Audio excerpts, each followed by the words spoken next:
pour faire une interview? Non, ça va, tout va bien. Tout va bien? Le tennis ce matin, à quelle heure? J'étais sur le terrain à 8 h, donc départ à 7 h et levé à 6 h 30.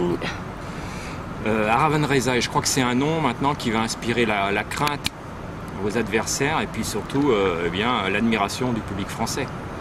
Oui, c'est vrai que j'essaie vraiment de donner du plaisir au public français à regarder mon tennis et puis vraiment de me battre sur tous les points pour montrer la combativité et la motivation.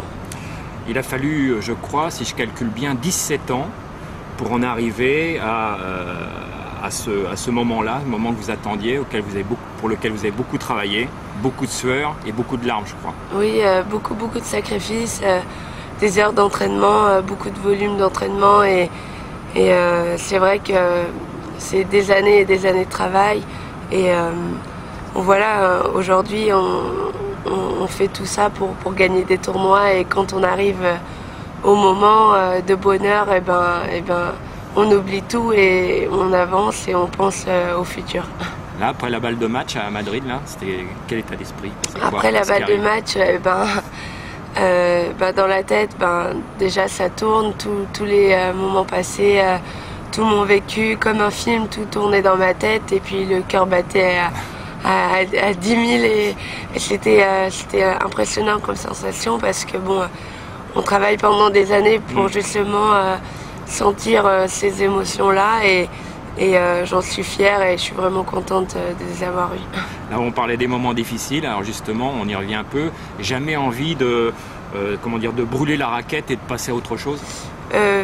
Pas totalement, mais il y a eu vraiment des périodes basses et des moments où on a vraiment envie d'arrêter un bon bout de temps, mais heureusement que j'avais les personnes autour de moi pour m'aider et continuer à rien lâcher. Et voilà, c'est un tout et j'ai besoin des personnes autour de moi de me compléter et d'être autour de moi, de me motiver, quoi.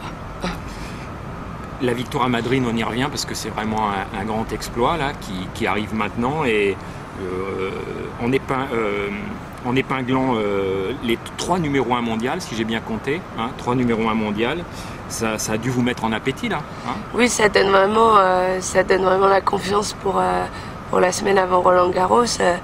Voilà, que demander mieux, c'est vraiment une des meilleures préparations que j'ai pu m'offrir.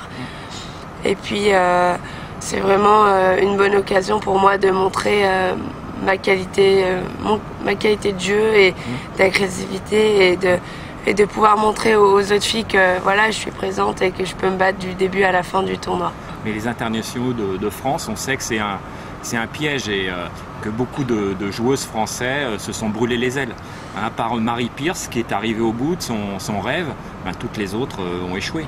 Ça tourne pas un peu dans la tête, ça aussi? Non, moi j'aime bien la pression et puis je me dis que voilà, la pression il y en a pour tout le monde, pour toutes les joueuses, tout le monde veut gagner. Donc quand on rentre sur un terrain, même mon adversaire en a autant que moi. Donc je pense que c'est à nous d'être fortes et de montrer qu'on est là et d'être professionnels et de faire part de cette pression et voilà, et de se surpasser. Si on arrive à le faire, on est très fort. Je sais que vous avez déjà battu Marion Bartoli, mais vous avez encore jamais été numéro 1 française. Est-ce que c'est la prochaine étape? Oui, c'est quand même une étape pour moi, une étape importante d'être la numéro 1 française, c'est important.